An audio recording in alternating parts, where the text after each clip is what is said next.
Welcome to your rockers. ఎలా ఉన్నారు అందరూ? ఈ రోజు మీకోసం 2024 లో విడుదలైన ద ప్యాకేజ్ అనే మూవీని తీసుకొచ్చాం. అయితే ఇది ఒక డిఫరెంట్ మూవీ కావడంతో దీన్ని చూసి మీరు బాగా ఎంజాయ్ చేస్తారని అనుకుంటాను. ఇక ఈ మూవీలో ఒక వాయిస్ ఓవర్ తో స్టార్ట్ అవుతుంది. అయితే ఆ వాయిస్ ఓవర్ ఈ భూమి మీద 80 లక్షల మంది ఉంటున్నారు. కానీ అంతమందిలో ఒక్కరు కూడా ఇక్కడి వాతావరణం గురించి పట్టించుకోవడం లేదు. మనుషులు కొత్త కొత్త ఖనిజాలు వెతుకుతూ ఈ భూమిని ఎంతగానో పీడిస్తూ పాడు చేస్తున్నారన్న విషయం గురించి ఎవరూ ఆలోచించట్లేదు. రోజు రోజుకి ఈ భూమి వాతావరణం వేడుకుతోంది. దాని పరిణామంగా మంచు పర్వతాలు కరిగిపోతున్నాయి. అగ్ని పర్వతాల పేలుడు ఎక్కువై అడవులు కాలిపోతున్నాయి. ఈ విధంగా భూమి మనకి ఎన్నో సంకేతాలు ఇచ్చి హెచ్చరిస్తుంది. కానీ మనం ఆ సంకేతాలను పట్టించుకోవడం లేదు. మనం ఇలానే కొనసాగితే మానవ జాతిపై ఏదో ఒక రోజు పెద్ద ప్రమాదం తప్పదు అని చెప్పి ముగుస్తుంది. ఆ తర్వాత ఒక వైరస్ మీద పరిశోధన చేస్తున్న ఒక సైంటిస్ట్ ని చూపిస్తారు. యాక్చువల్లీ ఆ వైరస్ మొదటి జీవులన్నిటినీ వ్యాపించడంతో అన్ని చనిపోయి ఉంటాయి. కానీ ఆ వైరస్ మనుషులపై మాత్రం భిన్నమైన ప్రభావం చూపించింది. అదేంటంటే ఆ వైరస్ సోకిన వాళ్ళు చనిపోకుండా జాంబీలుగా మారిపోయారు. దాంతో మానవ జాతి దాదాపు అంతమైనట్టే ఉంటుంది. అయితే ఆ వైరస్ బారిన పడకుండా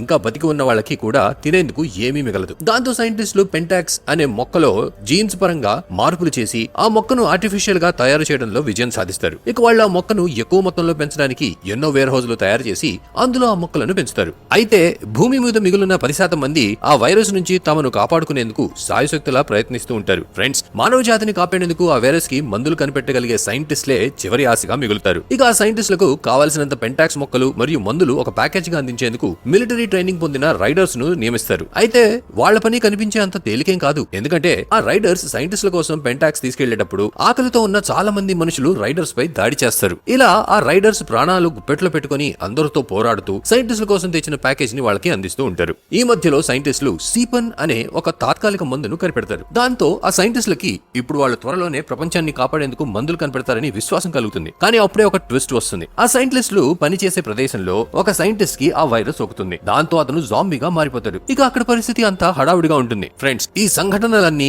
ముందే జరిగిపోయి ఉంటాయి. అయితే ఈ సంఘటన బాగా గుర్తుంచుకోండి. ఇక్కడ నుంచి సీన్ షిఫ్ట్ అయ్యి ప్రెజెంట్ లోకి వస్తుంది. ఇక్కడ ఒక రైడర్ ఓ వేర్ హౌస్ లో ప్యాకేజ్ ను డెలివర్ చేసి తిరిగి వెళ్తున్నాడని చూపిస్తారు. అయితే అంతలోనే ఒక జాంబీ వచ్చి అతనిపై దాడి చేస్తుంది. ఇక ఆ రైడర్ జాంబీ అతన్ని కొరకడంతో దాన్ని చంపి సీపన్ మందుని ఇంజెక్ట్ చేసుకుంటాడు. ఆ తర్వాత అతను తన వేర్ హౌస్ కి తిరిగి వెళ్తాడు. అయితే ఇక్కడే ఒక ముఖ్యమైన విషయం చూపిస్తారు. అదేంటంటే ఇలాంటి రైడర్స్ ఎక్కడికైనా వెళ్లి తిరిగి వచ్చేటప్పుడు వాళ్ళ చేతికి ఒక బ్రేస్లెట్ పెట్టి తిరిగి వచ్చిన వ్యక్తికి వైరస్ సోకిందా లేదా అని పరిశీలిస్తారు. అయితే బ్రేస్లెట్ అనే ఆ యంత్రం వాళ్ళు కొత్తగా కనిపెట్టి ఉంటారు. దీని సహాయంతో వాళ్ళు ఎవరికైనా వైరస్ సోకిందో లేదో తెలుసుకుంటూ వేర్ హౌస్ లను ఆ వైరస్ బారి నుండి రక్షిస్తూ ఉంటారు. అయితే ఆ రైడర్ ని కూడా అలాగే బ్రేస్లెట్ వేసి పరిశీలించిన తర్వాత అతనికి వైరస్ సోకిందని తెలుస్తుంది. దాంతో అక్కడున్న వాళ్ళు అతన్ని తుపాకీతో కాల్చేయాలని అనుకుంటారు. అప్పుడే ఆ రైడర్, చూడండి, నాకు వైరస్ ఇంకా పూర్తిగా సోకలేదు, నాకు ఒక సీపన్ ఇంజెక్షన్ ఇవ్వండి, నేను త్వరలోనే కోలుకుంటాను అని అంటాడు. అది విని తుపాకీ పట్టుకున్న రైడర్లు కాసేపు సంకోచిస్తారు. కానీ అప్పుడే ఆ వ్యక్తి మెల్లగా జాంబీగా మారడం మొదలవుతాడు. ఇక హఠాత్తుగా అతని తలకి ఒక బుల్లెట్ తగిలి అతను అక్కడికక్కడే చనిపోతాడు. ఇక్కడే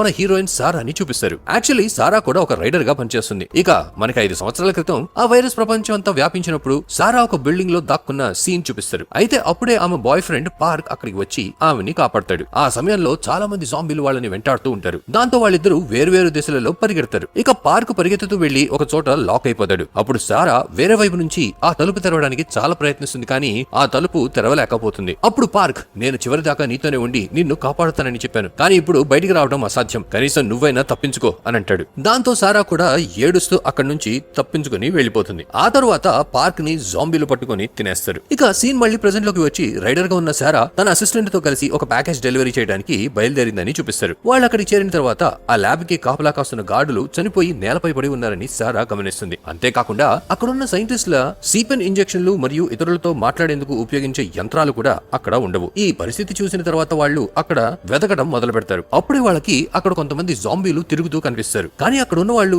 జాంబీ కాటుతో చనిపోలేదని స్పష్టంగా తెలుస్తుంది. అప్పుడు సారాకి ఎవరో ఈ ల్యాబ్ లో దొంగతనం చేసి చూసే వాళ్ళకి ఇది జాంబీలు చేసిన పని అని అనిపించడానికి జాంబీలను లోపలికి రానిచ్చారని అనుమానం వస్తుంది. అప్పుడే వాళ్ళ వెనక ఒక గుర్తు తెలియని వ్యక్తిని చూపిస్తారు. అతను వాళ్ళపై దాడి చేసి తుపాకీతో కాలుస్తాడు. కానీ అతని గురి తప్పుతుంది. అప్పుడే సారా అతను ముసుగు తీసి అతను మొహం చూస్తుంది. కానీ అతన్ని ఏమీ చేయలేకపోతుంది. ఎందుకంటే అప్పటికే తుపాకీ శబ్దం విని జాంబీలు అక్కడికి వచ్చి వాళ్ళపై దాడి చేస్తారు. ఇక ఈ మధ్యలో ఆ వ్యక్తి అక్కడి నుంచి తప్పించుకుంటాడు. కానీ సారా మరియు ఆమె అసిస్టెంట్ అక్కడే జాంబీల మధ్య ఇరుక్కుంటారు. అయితే సారా వాళ్ళని తుపాకీతో ఎంతసేపు కాల్చినా వాళ్ళకి ఏమీ కాదు. వాళ్ళు మళ్లీ లేచి దాడి చేయడానికి వస్తూ ఉంటారు. దాంతో సారా కత్తి తీసి వాళ్ళని లెఫ్ట్ రైట్ సెంటర్ నుంచి కొయ్యడం మొదలు పెడుతుంది. ఆమె అసిస్టెంట్ కూడా వాళ్ళని చాలా దారుణంగా కొట్టి అంతం చేస్తాడు. ఈ రకంగా వాళ్ళు ఆ జాంబీలను చంపి తిరిగి వేర్ హౌస్ కి వచ్చేస్తారు. ఇక ఎప్పటిలాగే బ్రేస్లెట్ కట్టి వాళ్ళకి కూడా ఆ వైరస్ సోకిందా లేదా అని పరిశీలిస్తారు. చేస్తారు. అయితే ఇద్దరికి గ్రీన్ లైట్ వెలగడం ద్వారా వాళ్ళకి ఏమీ కాలేదని స్పష్టమవుతుంది. కానీ ఎందుకో తెలీదు ఆ అసిస్టెంట్ కొంచెం టెన్షన్ లో ఉంటాడు. ఇక సారా తన బాస్ దగ్గరికి వెళ్లి ఆ వేర్ హౌస్ మీద ఎవరో దాడి చేసి దొంగతనం చేశారని చెప్తుంది. అప్పుడు ఆమె బాస్ ఎవరు చేస్తున్నారో తెలియదు కానీ ఇలాగే చాలా వేర్ హౌస్ల మీద దాడి జరిగింది అని అంటాడు. ఇక సారా తన బాస్ కి ఆ వేర్ హౌస్ లో దొరికిన ఒక హార్డ్ డిస్క్ ఇస్తుంది. ఆ తరువాత పని పూర్తి చేసినందుకు బాస్ సారాకి ఒక పెంటాక్స్ జీతంగా ఇస్తాడు. ఇంకోవైపు సారా యొక్క అసిస్టెంట్ ని చూపిస్తారు. యాక్చువల్ గా ఆ వేర్ హౌస్ లో అతన్ని ఒక జాంబీ కాటు వేసి ఉంటుంది. ఇక ఈ విషయం ఎవరికైనా తెలిస్తే వాళ్ళు అతన్ని చంపేస్తారు. అందుకే ఆ విషయం ఎవరికీ తెలియకూడదని భావించి బ్రేస్లెట్ పరిశీలనలో అతనికి ఏం కాలేదని చూపించేందుకు అతను ఒక సీపెన్ ఇంజెక్షన్ వేసుకున్నాడు. మరోవైపు ఆ బాస్ హార్డ్ డిస్క్ చూస్తాడు. అయితే అందులో ఒక సైంటిస్ట్ ప్యాకేజ్ నంబర్ 1932 సహాయంతో ఆ వైరస్ యొక్క మందు కనిపెట్టవచ్చని రికార్డ్ చేసి ఉంటాడు. అప్పుడు బాస్ వెంటనే ప్యాకేజ్ వ్యాన్ కి వెళ్లి ప్యాకేజ్ నంబర్ 1932 ను తెరిచి లోపల ఏముందో చూస్తాడు. అయితే ఆ బాస్ కి లోపల ఏం కనిపించిందో ఏంటో అతను వెంటనే దాన్ని మళ్లీ మూసేసి లోపల పెట్టేస్తాడు. ఫ్రెండ్స్, అసలు ప్యాకేజ్ లో ఏముంది అనేది ప్రస్తుతానికి ఒక పెద్ద సస్పెన్స్. ఇంకోవైపు కత్తితో సాధన చేస్తున్న సారాని చూపిస్తారు. అలా సాధన చేస్తున్న సారాని ఒక కొత్త రైడర్ చూస్తూ ఉంటాడు. అప్పుడు సారా అతని వైపు ఒక కత్తి విసురుతుంది. దాంతో అతను ఆశ్చర్యపోతాడు. ఇక సారాని ఆకట్టుకోవడానికి అతను కూడా సారాలాగా సాధన చేయడానికి ప్రయత్నిస్తాడు. కానీ అతని ప్రయత్నం విఫలమవుతుంది. అప్పుడు సారా ఇది నేర్చుకోవాలంటే చాలా రోజులు సాధన చేయాలి, త్వరగా నేర్చుకో, లేదంటే నువ్వు చనిపోయే ఛాన్స్లు పెరిగిపోతాయి అని అంటుంది. మరోవైపు సారా యొక్క అసిస్టెంట్ మెల్లగా ఒక జాంబీగా మారుతూ ఉంటాడు. ఎందుకంటే అతని శరీరంలో ఉన్న సీపన్ మందు ప్రభావం తగ్గిపోయి ఉంటుంది. ఇక కొద్దిసేపట్లో అతను పూర్తిగా ఒక జాంబీగా మారిపోయి మిగతా రైడర్లను కూడా కరవటం మొదలు పెడతాడు. అంటే ఇప్పుడు ఆ వేర్ హౌస్ కూడా ఇన్ఫెక్ట్ అయిపోయి ఉంటుంది. ఇక ఈ విషయం తెలిసిన సారా పార్కుతో కలిసి జీవించిన మంచి రోజులను గుర్తు చేసుకుంటూ పాత వీడియోలు చూస్తూ ఉంటుంది. ఆ వీడియోలో వాళ్ళిద్దరు ఒక రెస్టారెంట్ లో కూర్చొని ఉంటారు. అక్కడ పార్క్ నిద్రపోయి ఉంటాడు. అప్పుడే సారా అతని ముక్కులో ఒక కాగితం పెట్టి అతన్ని నిద్రలేపుతుంది. ఇలా ఇద్దరు సరదాగా సమయం గడుపుతూ ఉంటారు. అప్పుడే అక్కడ వైరస్ సోకిన ఒక అమ్మాయి లోపలికి వచ్చి అందరినీ కరవడం మొదలు పెడుతుంది. అది చూసి సారా చాలా భయపడుతుంది. అదే సమయంలో వేర్ హౌస్ లో అందరినీ ఎమర్జెన్సీ కారణంగా హెచ్చరిస్తారు. ఎందుకంటే సారా యొక్క అసిస్టెంట్ వల్ల వేర్ హౌస్ లో చాలా మందికి వైరస్ సోకి ఉంటుంది. మరోవైపు ఒక కొత్త రైడర్ ని చూపిస్తారు. అతని పేరే డింగో. అతనిపై ఒక జాంబీ దాడి చేస్తాడు. కానీ సారా సమయానికి వచ్చి అతన్ని కాపాడుతుంది. దాంతో ఆ జాంబీకి కోపం వచ్చి అది వాళ్ళిద్దరిపై క్రూరంగా దాడి చేస్తుంది. ఇక సారా ఆ జాంబీని కట్టేసి వాళ్ళిద్దరూ బాస్ దగ్గరికి వెళ్తారు. అప్పుడు బాస్ ఇక ఈ వేర్ హౌస్ ఉండడానికి సరైన స్థానం కాదు అని అంటాడు. అప్పుడు సారా ఇప్పుడు మనం ఇక్కడ నుంచి తప్పించుకుని వేరే వేర్ హౌస్ కి వెళ్ళాలి అని అంటుంది. ఇక డింగో కనీసం భద్రత కోసం ఒక బ్యాకప్ టీమ్ ని పిలవచ్చు కదా అని అంటాడు. దానికి బాస్ ఇదే ఆఖరి వేర్ హౌస్, ఇది కూడా నాశనం అయిపోయింది. ఇప్పుడు ఇంకా రైడర్స్ ని ఎక్కడి నుంచి పిలవమంటావు? ఇప్పుడు ఎక్కడికి వెళ్లాలో ఏం చేయాలో అర్థం కావడం లేదు అని అంటాడు. ఇక బాస్ సారాకి ఆ హార్డ్ డిస్క్ ఇస్తూ ప్యాకేజ్ వ్యాన్ లో ప్యాకేజ్ నంబర్ 1932 ను ఉపయోగించి ఆ వైరస్ యొక్క మందు తయారు చేయవచ్చు. దాని మొత్తం వివరాలు ఈ హార్డ్ డిస్క్ లో ఉన్నాయి. దీన్ని తీసుకెళ్లి ఒక సైంటిస్ట్ ల్యాబ్ కి డెలివర్ చేయడమే నీ పని అని అంటాడు. అప్పుడు సారా మరి మీరు ఒంటరిగా ఇక్కడేం చేస్తారు? మీరు కూడా మాతో రండి, ఇక్కడ ఉండడం మంచిది కాదు అని అంటుంది. అప్పుడు బాస్ సారాకి తన జాంబీ కార్డు చూపించి నాకు వైరస్ సోకింది, అందుకని నన్ను ఇక్కడే వదిలేసి మీరు త్వరగా ఇక్కడి నుంచి వెళ్ళండి అని అంటాడు. ఇక వాళ్ళు అక్కడి నుంచి వెళ్లిపోయిన తర్వాత బాస్ తను తానే తుపాకీతో కాల్చుకుంటాడు. ఆ తర్వాత సారా మరియు డింగో ఆ ప్యాకేజ్ వ్యాన్ ని తీసుకుని చాలా దూరం వరకు వెళ్లిపోతారు. అయితే హఠాత్తుగా డింగో వ్యాన్ నుంచి దిగి వామిట్ చేయడం మొదలు పెడతాడు. దాంతో సారా అతనిపై తుపాకీతో గురిపెట్టి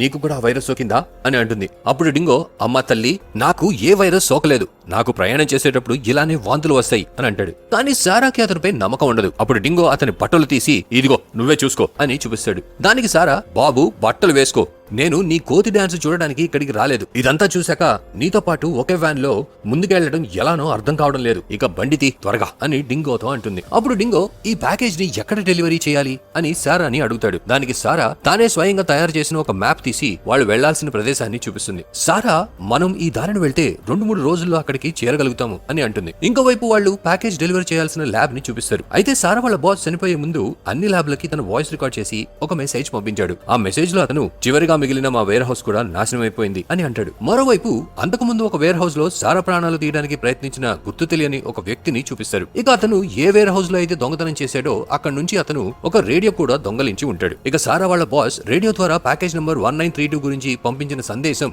అతను కూడా వింటాడు. ఒకవైపు ఆ సైంటిస్టులు వాళ్ళకి ఆ వైరస్ మందు తయారు చేయడానికి ప్యాకేజ్ నంబర్ 1932 దొరకబోతోందని ఆనందపడుతుంటే, ఇంకోవైపు సందేశం విని గుర్తు తెలియని వ్యక్తి వెంటనే ఆ ప్యాకేజ్ వెతకడానికి బయలుదేరతాడు. ఇంకోవైపు సారా మరియు డింగో డింగోని ఆకలితో ఉన్న కొంతమంది పట్టుకుంటారు. అయితే సారా మరియు డింగో వాళ్ళ నుంచి తప్పించుకునేందుకు ప్రయత్నించకుండా వాళ్ళకి లొంగిపోతారు. ఇక వాళ్ళని పట్టుకున్న వాళ్ళు సారా డింగోల బ్యాగులు వెతికి వ్యాన్ లో ఉన్న ఆ ప్యాకేజ్ ని తెరుస్తారు. అప్పుడే ఆ ప్యాకేజ్ లో ఏముందో చూపిస్తారు. అందులో ఆక్సిజన్ మాస్క్ పెట్టి ఉన్న ఒక వ్యక్తి ఉంటాడు. అతని చేతికి వైరస్ సోకిందా లేదా అనే విషయం తెలుసుకోవడానికి ఉపయోగించే బ్రేస్లెట్ కూడా పెట్టి ఉంటుంది. దాంతో అతనికి కూడా ఆ వైరస్ సోకిందని తెలుస్తుంది. కానీ ప్రస్తుతానికి అతని శరీరంలో ఆ వైరస్ లెవెల్ 49% మాత్రమే ఉంటుంది. ఇక ఆ వ్యక్తి ఇంకెవరో కాదు, 5 సంవత్సరాల క్రితం జాంబీల మధ్య ఇరుక్కున్న సారా యొక్క బాయ్ ఫ్రెండ్ పార్క్ అయి ఉంటాడు. అయితే సారా అతను చనిపోయాడని అనుకుంది, కానీ అతను బతికే ఉంటాడు. ఫ్రెండ్స్, మీరు ఇలాంటి ట్విస్ట్ వస్తుందని ఊహించలేదు కదా? అంతేకాదు, ప్యాకేజ్ తెరిచిన వెంటనే వైరస్ లెవెల్ 49 నుంచి 50% అవుతుంది. అప్పుడే పార్క్ లేచి అందరినీ కొట్టడం మొదలు పెడతాడు. ఇది చూసి సారా బాగా భయపడుతుంది. అయితే వైరస్ లెవెల్ 50% మాత్రమే ఉండడంతో పార్క్ 2 కళ్ళు ఎర్రపడకుండా ఒక కన్నే ఎర్రపడినట్టు ఉంటుంది. ఇక వైరస్ సోకిన కారణంగా అతను తన గతం అంతా మర్చిపోయి ఉంటాడు. అతను సారాని కూడా గుర్తుపట్టాడు. కానీ సారా అతనికి పాత వీడియోలు చూపించి అతనికి గతాన్ని గుర్తు చేయాలని అనుకుంటుంది. అంతలోనే ఆమె కెమెరాలో ఛార్జ్ అయిపోయి ఉంటుంది. అయినా సరే సారా ధైర్యం కోల్పోకుండా పార్క్ ని ల్యాబ్ కి తీసుకెళ్లి వైద్యం చేయించి నయం చేయించాలని నిర్ణయిస్తుంది. తరువాత వాళ్ళు కొన్ని సరఫరాలు తీసుకోవడానికి దగ్గరలో ఉన్న ఒక క్యాంప్ కి వెళ్తారు. కానీ అక్కడంతా నాశనమే ఉంటుంది. ఇక పార్క్ ఒక అద్దంలో తన మొహం చూస్తాడు. దాంతో అతనికి ఏదో గుర్తొచ్చి వెంటనే తలనొప్పి వస్తుంది. అప్పుడు ఆ గుర్తు తెలియని వ్యక్తి ఒక రిమోట్ కంట్రోల్ కార్ ని సారా మరియు డింగో వైపుకి పంపిస్తాడు. ఇక ఆ కార్ వాళ్ళ దగ్గరికి చేరి అలారం మోగిస్తుంది. ఆ అలారం శబ్దం విని చాలా మంది జాంబీలు వాళ్ళ వైపు దూసుకొస్తారు. అప్పుడు పార్క్ వాళ్ళని చాలా దారుణంగా అందం చేస్తాడు. ఆ దృశ్యం చూసి సారా బాగా భయపడుతుంది. ఇక పార్క్ చాలా కోపంతో కొట్టినప్పుడల్లా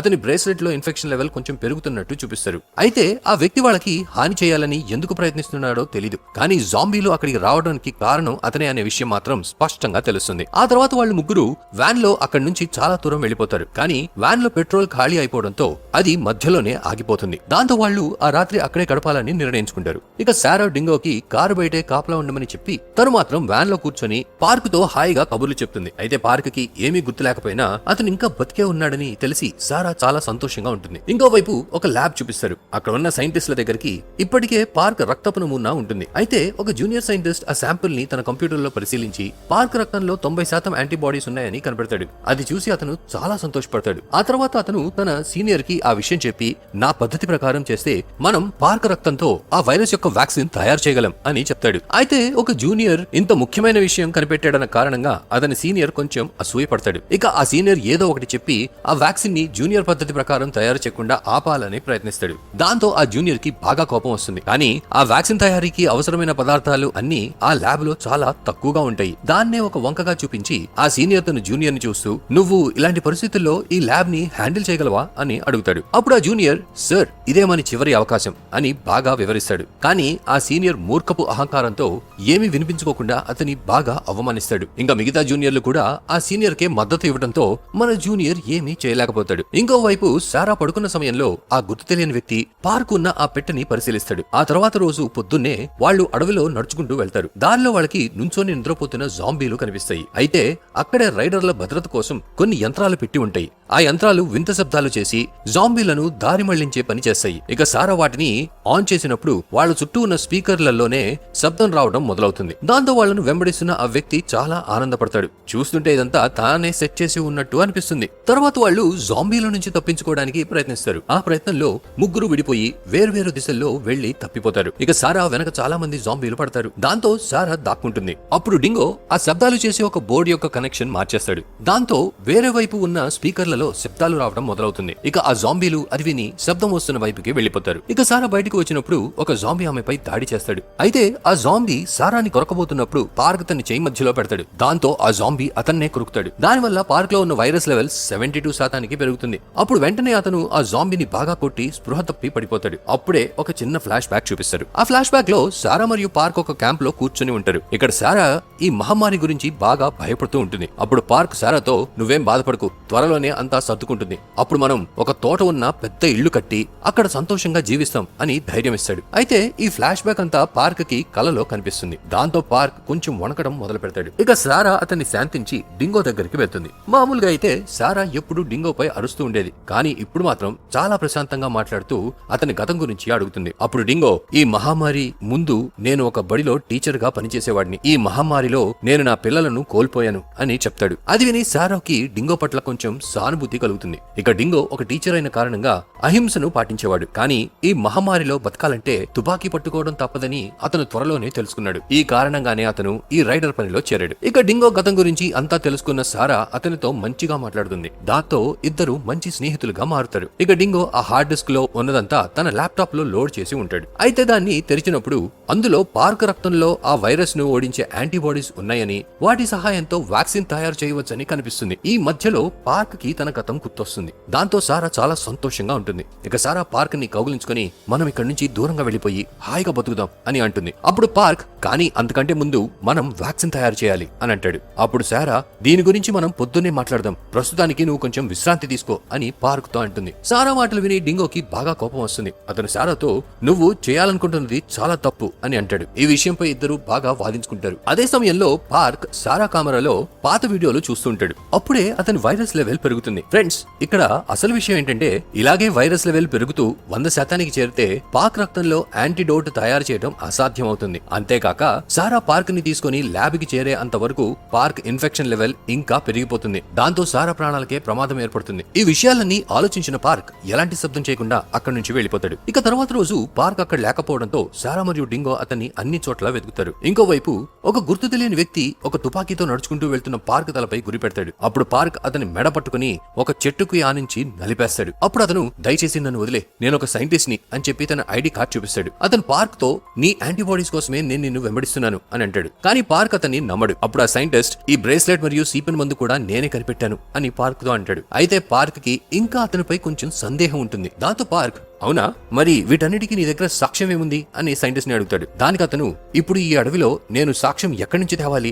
నా ల్యాబ్ లో అందరూ చనిపోయారు, నేను ఒక్కడినే మిగిలాను, నీకు ఇంకా సందేహం ఉంటే నాతో పాటు ల్యాబ్కి రా, అయినా ఇప్పుడు నీ దగ్గర కూడా నాతో రావడం తప్ప వేరే దారి లేదు, ఎందుకంటే నీ వైరస్ లెవెల్ 100% చేరితే నువ్వు బతకవు, అంతేకాక నీ యాంటీబాడీస్ తో యాంటీడోట్ తయారు చేయడం అసాధ్యమవుతుంది అని పార్క్ తో అంటాడు. ఇక పార్క్ కి వేరే మార్గం లేక అతనితో వెళ్లాలని నిర్ణయిస్తాడు. ఇంతలో ఆ అడవిలో ఒక గుంపు వచ్చి వాళ్లపై దాడి చేస్తారు. అయితే వాళ్ళు పార్క్ కి వైరస్ సోకిన విషయం తెలుసుకుని అతన్ని చంపేయాలని చూస్తారు. కానీ అంతలోనే సారా మరియు డింగో వచ్చి వాళ్ళని కాపాడతారు. ఇక సారా ఆ సైంటిస్ట్ తో నన్ను చాలా సార్లు చంపడానికి ప్రయత్నించిన వ్యక్తి నువ్వే కదా అని అడుగుతుంది. అప్పుడు పార్క్ సారాకి ఆ వ్యక్తి యొక్క ఐడి కార్డ్ చూపిస్తాడు. అయినా సారాకి అతనిపై ఇంకా అనుమానంగానే ఉంటుంది. ఇంకోవైపు ల్యాబ్ లో ఆ సీనియర్ సైంటిస్ట్ వ్యాక్సిన్ తయారు చేసే ప్రయత్నంలో చివరి పదార్థాన్ని కూడా వృధా చేశాడని చూపిస్తాడు. దాంతో జూనియర్ కి బాగా కోపం వచ్చి అతను వాళ్ళపై అరుస్తాడు. అప్పుడు సీనియర్ కొన్ని రోజులు ఆగుదాం, కొత్త సప్లై వచ్చినప్పుడు మళ్ళీ ప్రయత్నిద్దాం అని అంటాడు. దానికి ఆ జూనియర్ సైంటిస్ట్ అసలు సప్లై ఏమీ లేకపోతే వ్యాక్సిన్ ఎలా తయారు చేస్తావు అని అంటూ సీనియర్ పై అరుస్తాడు. ఇక అక్కడి నుండి నేరుగా ల్యాబ్ కి చేరిన సారా టీం ని చూపిస్తారు. అయితే ల్యాబ్ లో బాగా చీకటిగా ఉంటుంది. అది చూసి వాళ్ళు బాగా ఆశ్చర్యపోతారు. ఇక ఆ చీకటిలో చుట్టూ జాంబీలు నిద్రపోతూ ఉంటారు. దాంతో వాళ్ళు ఎలాంటి శబ్దం చేయకుండా ముందుకు వెళ్తూ ఉంటారు. అప్పుడు సైంటిస్ట్ పొరపాటున ఒక క్యాన్ పై కాలు వేస్తాడు. ఇక ఆ క్యాన్ శబ్దం విని జాంబీలు వాళ్ళని వెంట పడతారు. ఇక జాంబీలతో పోరాడుతూ వాళ్ళు అండర్ గ్రౌండ్ లో ఉన్న ల్యాబ్ వైపు పరిగెడతారు. అప్పుడు పార్క్ మరియు ఆ సైంటిస్ట్ ల్యాబ్ దగ్గరికి చేరి ఆ ల్యాబ్ యొక్క తలుపులు తెరుస్తారు. ఇక సారా మరియు డింగో జాంబీలతో పోరాడుతూ అక్కడికి చేరుతారు. అందరూ లోపలికి వెళ్తారు, కానీ ఆ తలుపుకి లోపల వైపు ఎలాంటి లాక్ ఉండదు. ఇక డింగో బయటికి వెళ్లి ఆ తలుపు బయట నుంచి లాక్ చేస్తాడు. అప్పుడు సారా డింగో దయచేసి లోపలికి రా అని అంటుంది. దానికి డింగో మానవత్వాన్ని కాపాడటం ఇప్పుడు నీ చేతుల్లో ఉంది అని చెప్పి జాంబీలను దారి మళ్లించి వేరే వైపుకి తీసుకెళ్తాడు. ఇక సారా పార్క్ మరియు ఆ సైంటిస్ట్ ల్యాబ్ లోకి వెళ్తారు. వాళ్ళు లోపలికి వెళ్ళినప్పుడు అక్కడ సీనియర్ లేదా జూనియర్ ఏ సైంటిస్ట్ ఉండడు. ఎందుకంటే సీనియర్ మూర్ఖత్వానికి కోపగించుకొని ఆ జూనియర్ సైంటిస్ట్ తానుగా వైరస్ సోకించుకున్నాడు. ఆ తర్వాత ఏం జరిగిందో చెప్పాల్సిన అవసరం లేదనుకుంటా. ఇదంతా సీసీటీవీలో చూసిన సారాకి ఏం చేయాలో అర్థం కాక అయోమయంగా ఉంటుంది. ఆమె ఇంత కష్టపడి ఇక్కడికి వచ్చిన ప్రయోజనం లేకుండా పోయింది అని అనుకుంటుంది. అందులోనూ ల్యాబ్ లో కూడా జాంబీలు ఉంటారు. వాళ్ళు హఠాత్తుగా అందరిపై దాడి చేస్తారు. దాంతో పార్క్ వైరస్ లెవెల్ పెరిగిపోతుంది. మరోవైపు సైంటిస్ట్ ఒక జాంబీతో పోరాడుతుండగా అతని షర్ట్ కొంచెం పైకి లేచి అతని శరీరంపై జాంబీ కాటు ఉన్నట్లు సారా గమనిస్తుంది. ఇది చూసి సారా బాగా భయపడుతుంది. ఇక జాంబీ సైంటిస్ట్ ని వదిలేసి సారాపై దాడి చేస్తాడు. అప్పుడు సారా అతన్ని చంపి పార్క్ దగ్గరికి వెళ్తుంది. అప్పటికి పార్క్ ఇద్దరు జాంబీలను చంపి ఉంటాడు. కానీ అతని ఇన్ఫెక్షన్ లెవెల్ 98% కి పెరిగి అతని కళ్ళు ఎర్రగా మారిపోయి ఉంటాయి. అప్పుడు సైంటిస్ట్ పార్క్ ని షూట్ చేయమని చెప్పడంతో సారా కోపంగా అతనిపై అరుస్తూ ఇదంతా నీ వల్లే జరిగింది అని అంటూ తుపాకీతో అతనిపై గురిపెడుతుంది. ఫ్రెండ్స్, మీరు కూడా సారా ఎందుకు అలా అంది అని ఆశ్చర్యపోతున్నారా? యాక్చువల్ గా సైంటిస్ట్ కి అంతకు ముందే వైరస్ సోకింది, కానీ అతను మనిషిగా ఉండటానికి వేర్ హౌస్ లో ఉన్న సీపన్ మందులను దొంగలిస్తూ ఉండేవాడు. ఎందుకంటే సీపన్ మందు ఒక తాత్కాలిక యాంటీడోట్ కాబట్టి అతను అవి దొంగలించేవాడు. ఇక సైంటిస్ట్, నువ్వు నన్ను చంపేస్తే పార్క్ రక్తం నుండి యాంటీబాడీలు తీసి వ్యాక్సిన్ తయారు చేయలేం, ఎందుకంటే ఇక్కడ మిగిలి ఉన్న ఏకైక సైంటిస్ట్ ని